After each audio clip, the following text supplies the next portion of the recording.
Okay, good morning everyone. Here we are. It is, of course, the Fruit Nut News on, of course, the 20th. Now, I've gone back to recording this on the computer rather than on the phone. So quality is not fantastic, so let's see. So just give me a quick, is everything okay? Is everything okay? Can you hear me? Okay. Got 70 people in the house, apparently. So, yeah, got a thumbs up there. Yeah, everybody can hear me. Okay, that's great. So, good morning, everyone. Hope we're all okay. We seem to be up and running now. I tried to record it on the phone. About a couple of good lives on the phone, actually. Quality fairly good, etc. But I don't know. Technology to me, absolutely unbelievable. Anyway, 20th, ladies and gentlemen. 20th today, 20th of August. So what have we got for you today? Well, the Earl of Spencer, ladies and gentlemen. This is today has a bit of a royal theme to it, but so we've got the Earl of Spencer. Now, this is Princess Diana's brother, as you well know. The Earl of Spencer has just brought out a new memoir, from a brother's point of view. Now, of course, lots going on from the royal point of view, but I wanted to bring this to your attention. We talk about a Black Swan event, which is an event of significant value, so to speak. Here we have Earl Spencer produced a book, a memoir of his sister, Diana, and the book is called The Swan Song. Now, I don't know about you, but that just seems to be a little bit too coincidental for my liking. Anyway, I might be wrong, but I'm thinking something's coming. Now, linked to this, of course, is the fact that Harry and Meghan are returning back to the UK after 6 years in America. Now, this is quite interesting. Now, we all know that Ginger is, of course, married to Meghan. Meghan is a yacht girl, saddled up with Prince Andrew back in the day on a yacht. We know that Kate has also been a yacht girl as well, with Richard Branson. Yeah, you know the deal. So this could be interesting. So Harry and Meghan UK bound with their children as well. There is rumours that there's going to be a reconciliation, of course, with between Harry and, of course, the father. Now, of course, as we well know, William is spitting blood about this for all kinds of reasons. Now, we know that William was fathered by Lord Rothschild. You only have to look at The Simpsons to work out who's behind that desk. And William also has shown quite, should we say, aggressive traits towards his mother. Not very well documented, but there is evidence to suggest that there was something going on between Diane and William behind the scenes. I'm not talking about sexually. I'm talking about aggressively from William's point of view.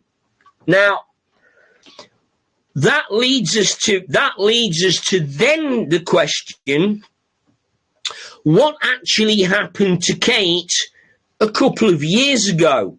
Now, there were all kinds of rumours about this. Kate got shot in the stomach. Kate's got cancer. Cancer was like sort of what I would class as a, should we say, a convenient ruse, so to speak. Now, there was talk that Kate was having an affair. Excuse me. Kate was having an affair.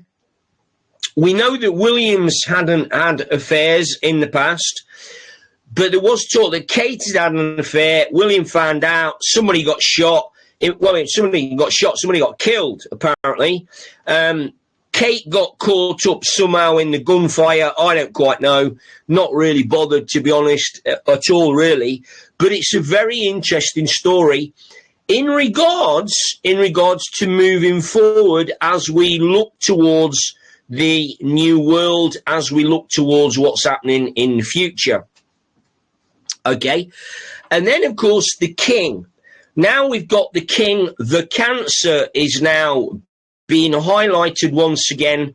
And we've got major newspapers now are writing about the bravery of the king. The king's this, the king's that, the king's the other. So we've got, meanwhile, of course, Prince Andrew has gone very quiet. So all kinds of things are happening in regards to all kinds of things. Now, then, of course, we come to the UK migrant crisis that the government seem to be very, very uninterested in doing anything about. So while thousands of migrants apparently come into the country, unvetted, unchecked, are coming in illegally, assisted and helped by the police, the Border Force, RNLI, various other left-wing organisations. Apparently, according to the mainstream media, or should we say the establishment, the main threat is from Russia. The main threat is from China. The main threat of security breaches is, of course, from Korea. And yet, none of those countries are actively involved in coming across from the English Channel. Meanwhile, of course, the French are now asking for more money in regards to the policing of the migrants, because the French are now saying that the English Channel is getting colder and they are going to have to do more work in order to keep warm. Very, very interesting. So it is, of course, it is, of course, very, very, very, very interesting. Now, I'm just going to quickly go off this migrant thing and go back, because Jason has just kindly done some gematria, okay? Now, Jason, as you well know, very, very good on gematria. Now, this goes back to the Earl of Spencer's book, which is called The Swan Song. This has been announced. Now, the Swan Song in gematria is 112, okay? Swan song is 112. This means in gematria, time is up. Showtime, scare event. Okay? So what have I just told you in regard to a significant event that is about to happen?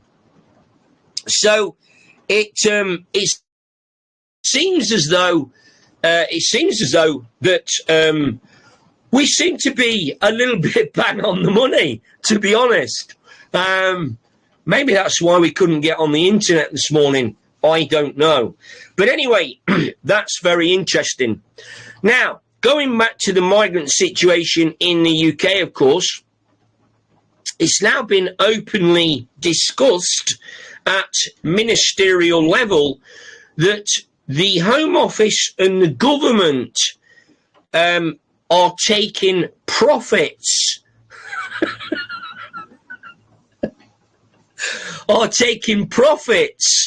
from the migration issue. And of course, as we all know, what goes with that is the housing of migrants, the looking after of migrants, the HMOs of migrants, and all kinds of other stuff as well. So it now openly appears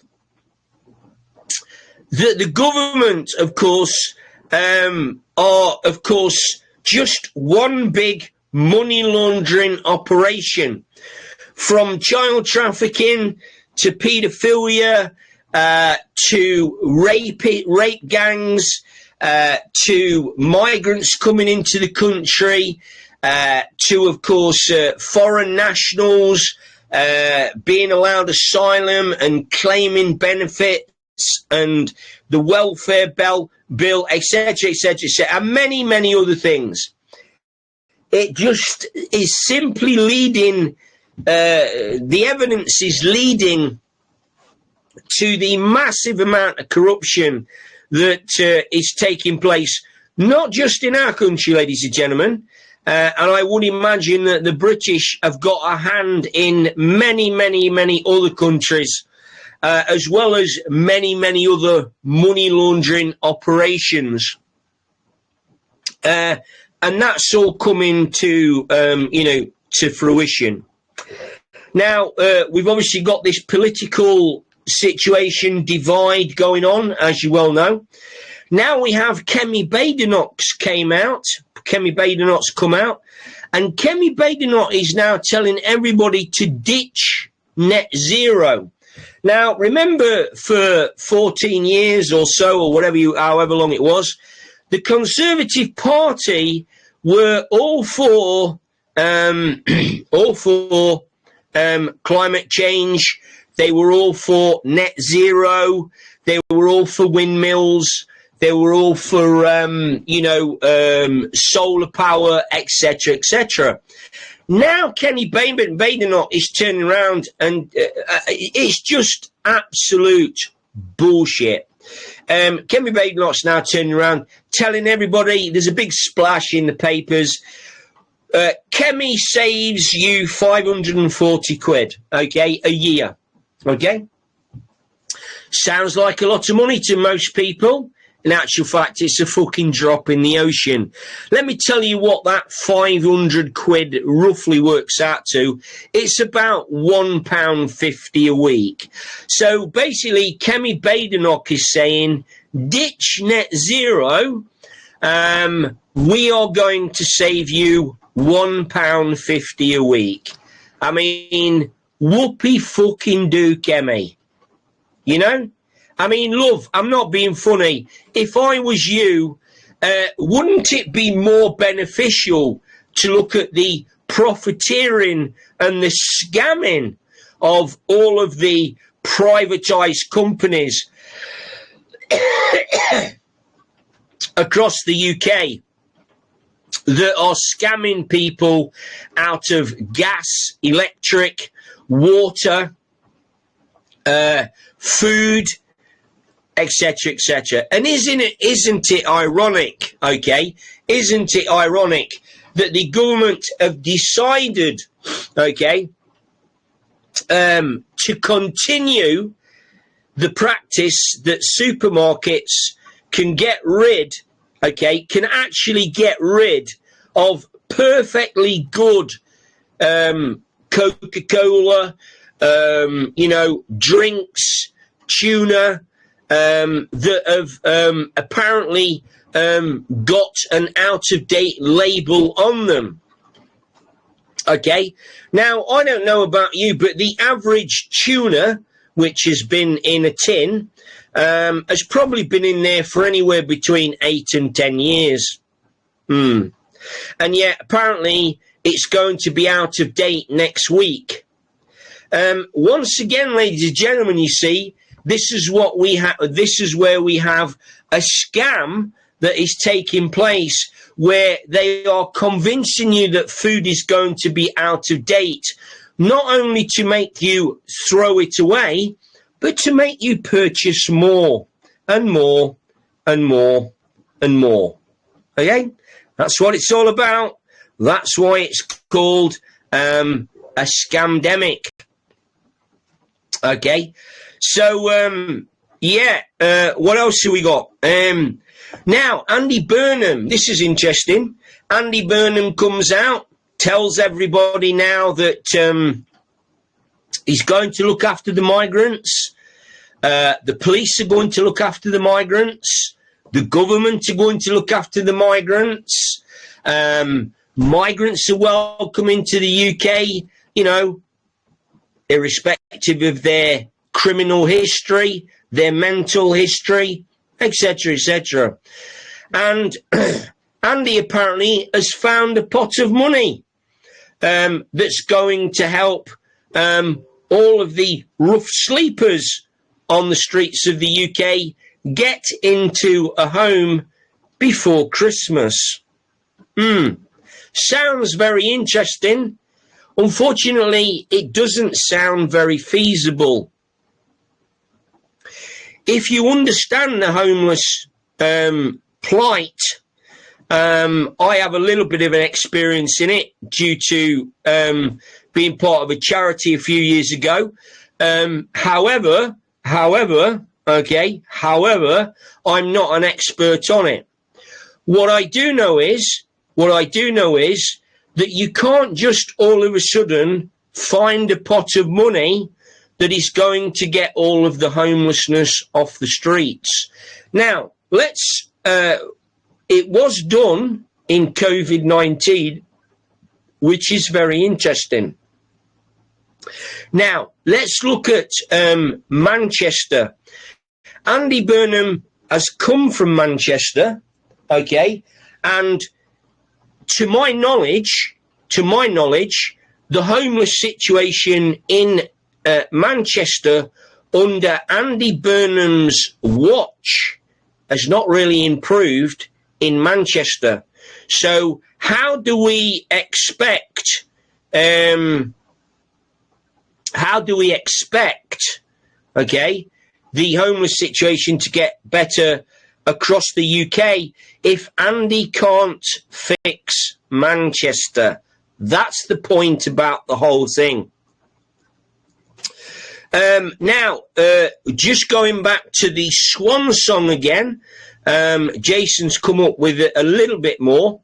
Apparently, a Swan Song is a final performance or an effort before a death or retirement.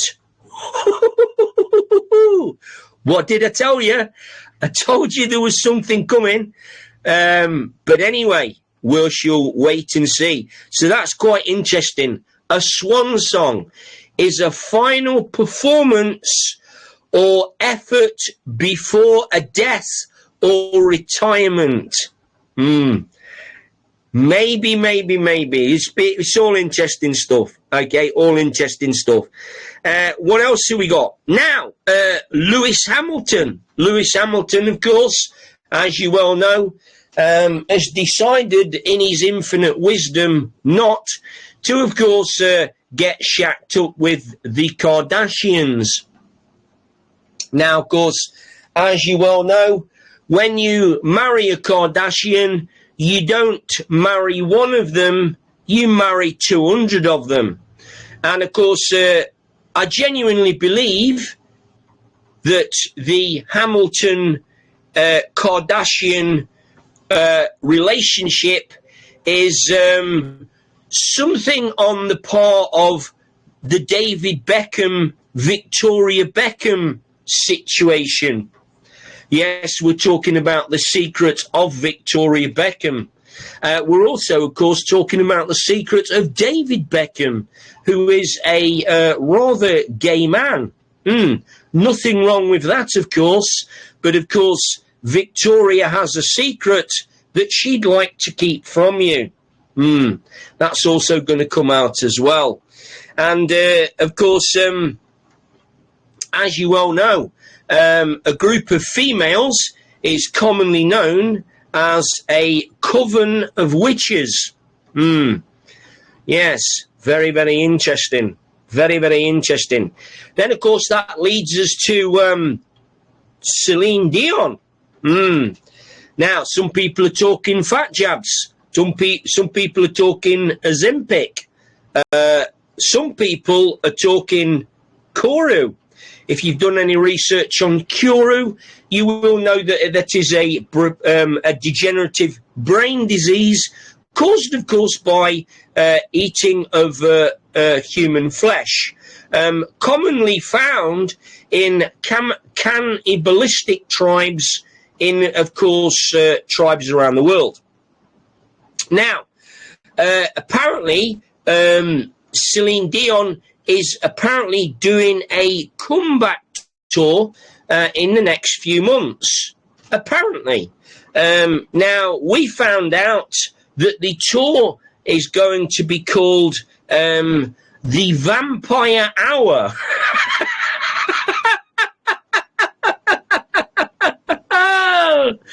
Holy shit. So, yeah, so Celine Dion back in the situation. We've also got, of course, what's her name? Sharon Osbourne. Sharon Osbourne and the daughter. I mean, have you seen the latest pictures of these two? Fuck me backwards. Not really. These two look like they are walking skeletons. Eh? Walking skeletons. Now, of course, remember, of course, that the fat jabs and the Ozempic, which are massively popular, okay, across, well, I don't know about across the world, but I do know in the UK, these fat jabs have become very popular. Now, what I find particularly interesting about this, we've had all of the situation in regards to, of course, COVID. We've had all the testimonies. We've had all the visual confirmation of people falling down on telly, on TV, on football pitches, on tracks across the world. And yet people are still pumping shit into their bodies through, of course, medicinal expression, so to speak. My real question about this is when are people really, really going to learn? When are people really going to learn about this stuff? I mean, not only have we got Sharon Osbourne and daughter and Celine Dion, I mean, Katie Price. Have you seen Katie Price?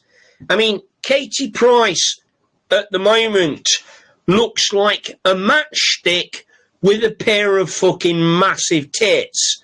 I'm not joking. She looks absolutely horrendous. I mean, how anybody can get into the bed with one of those, I just do not know. I mean, absolutely unbelievable.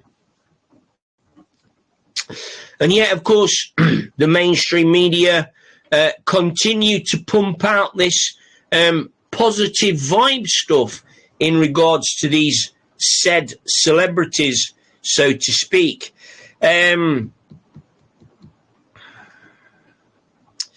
Oh, yeah. Now, that's an interesting one. I've just been told that, remember that the CEO of Ozempic was put into the spotlight when he actually had a heart attack live on stage in front of the White House. So that's actually quite a telling story. Let's just have a quick look. Have we got everything here? Celine Dion. Oh, yes. Now, the new police chief, the new federal chief police, whatever you want to call her, of the UK, a woman, which, it isn't surprising, but is surprising because women don't generally go down the corruption route. But anyway, it appears now that this lady, this new police chair, who's only been in place for about 3 hours, has actually been arrested along with quite a few others, actually, in regards to bribery and fraud. Now, this is, the new police chief, like federation, whatever you want to call it. Now, apparently there was a £700 fraud in regards to the I'm sure it's the former CEO, and this guy was called Mukunda Krishna. Now, of course, that is, a particularly English name that we hear being called out on school registers all across the country, apparently. So, very interesting. Now, it is, of course, a very interesting Thursday. It is, of course, a very interesting day. It is, of course, a very interesting year. And it is, of course, been a very interesting decade. A lot of people say to me, how do I personally manage not to get involved in the shit? So it does take a lot of practice, but also it takes a great deal of faith. So I have a very, very strong belief, I mean, seriously strong, about the fact that goodness always conquers evil. Darkness will never win against light, ever. This goes back to all kinds of different experiences, but one of the things that has massively improved that belief in good and evil is, of course, karma. Now, I've had many karmic instances happen to me personally in regards to all kinds of different things. So karma is a very real thing. And what I've witnessed over over my lifetime is the fact that karma used to be a relatively slow process. However, it seems to have speeded up massively, I would say, over the last 10 years. Even more so over the last 6 months. And so, due to some of the situations that I've encountered and witnessed and been involved in, I have learnt to basically become what I would class as emotionally detached from any given situation. So that doesn't mean to say that I haven't got an opinion. It doesn't mean to say that I don't care. It doesn't mean to say that, I spend a bit of time contemplating it. But what it means is that I don't get emotionally pulled by certain things that go on. It does take a little bit of practice, and you have to be quite strong in order to do that. But over a period of time, this not happened overnight, by the way. Over a period of time, what happens is that you become you don't become emotionally attached.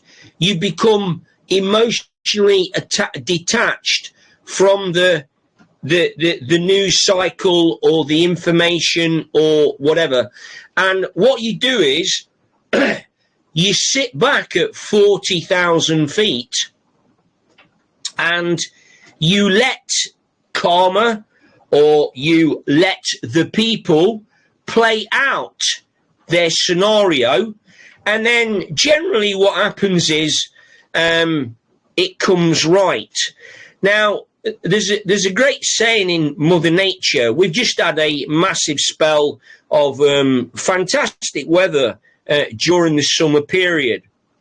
And Mother Nature always rights itself. So if you look at Mother Nature over a longer period of time, you'll realize that, yes, it's been dry. Yes, it's been hot.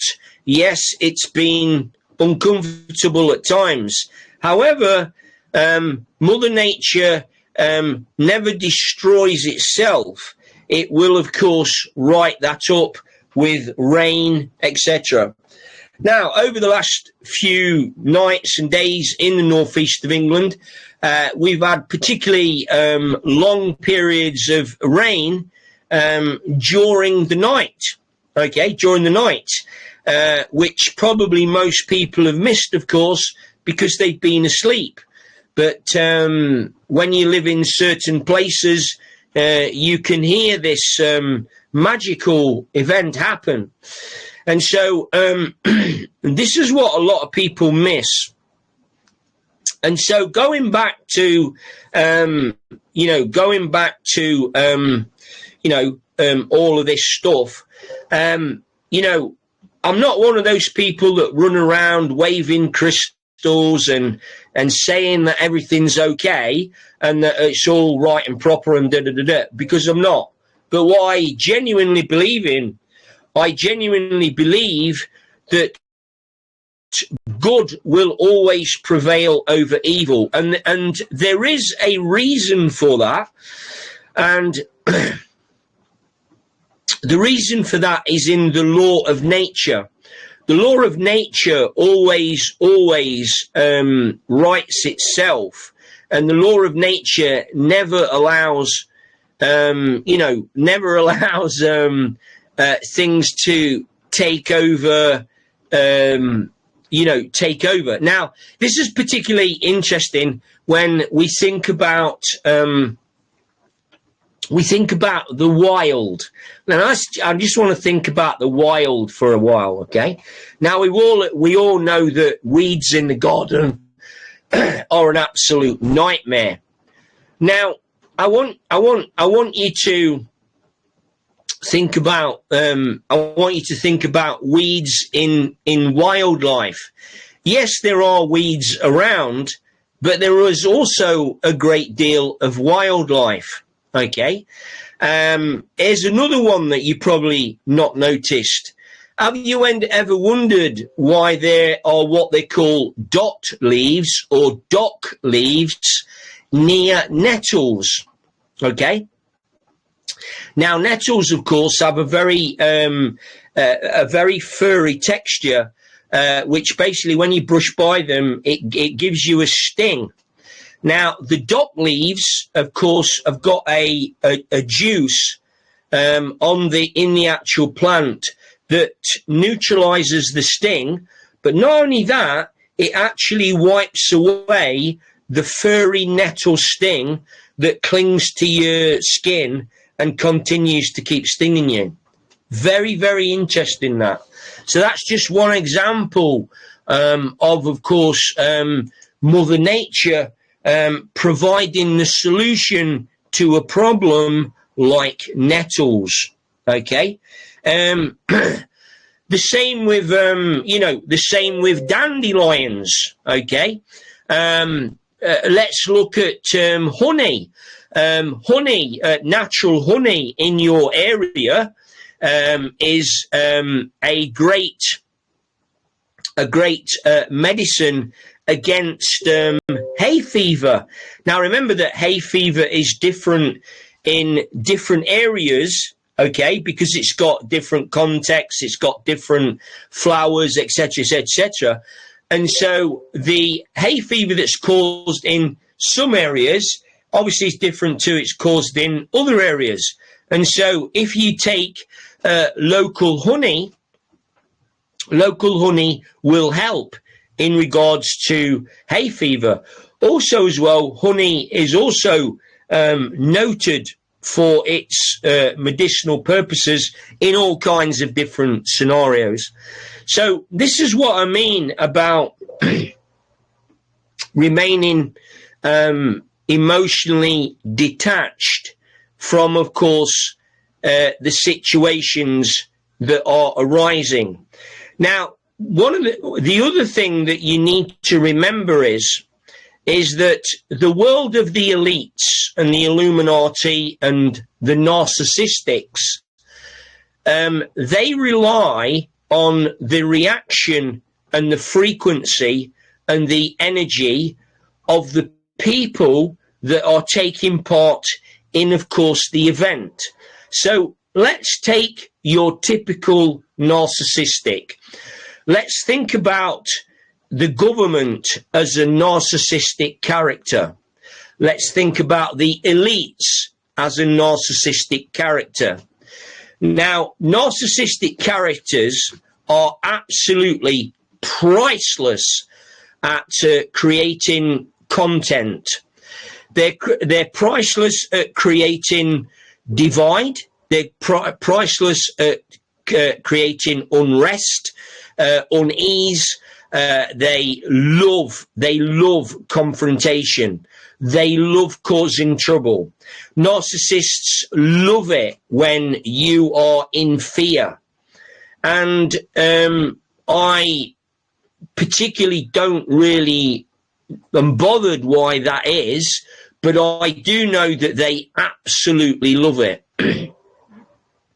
So from a very disruptive, controlling partner to, of course, the elites of the world, the mechanism that they use is exactly the same.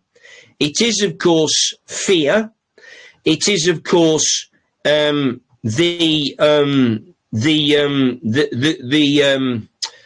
invention of fear.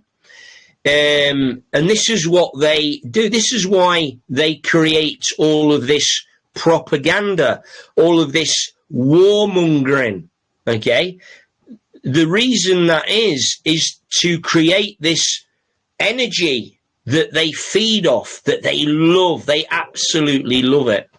Okay. And then, of course, what they do is that they plead their own innocence. They claim, of course, that, oh, it was nothing to do with us. Oh, no, it was your fault. It was your fault that things went wrong. It was your fault. And the classic example of this in regards to the governments and the elites are, of course, the way that they don't take responsibility, of course, for the things that are happening. And you can see this very clearly now. And so I'm going to wrap the talk up today, this morning. It appears to have slowed down with the rain. I wouldn't say it stopped, but it slowed down a little bit. Anyway, I'm going to get myself off. Remember, ladies and gentlemen, to try and stay out of this reaction business. It is quite a skill to actually learn to do it. But if you can stay out of it, it is, of course, one of the main tools that you've got to use in regards to these people. narcissistic people hate it when they don't get a reaction. They hate it. You know, if you go completely deadpan in the face and don't react, they absolutely go nuts, let me tell you. I've had a pretty interesting personal experiences of this particular behaviour. So it's not as though I don't know what I'm talking about. Now, on a positive note, remember that Princess Diana's brother is bringing out a book, a memoir about Princess Diana called The Swan Song. Remember that the Swan Song is a final performance or an effort before a death or a retirement. So, on that note, ladies and gentlemen, let's bear that in mind. We will see you all again very shortly. And, of course, have a great day. Enjoy yourself. Love you loads. See you soon.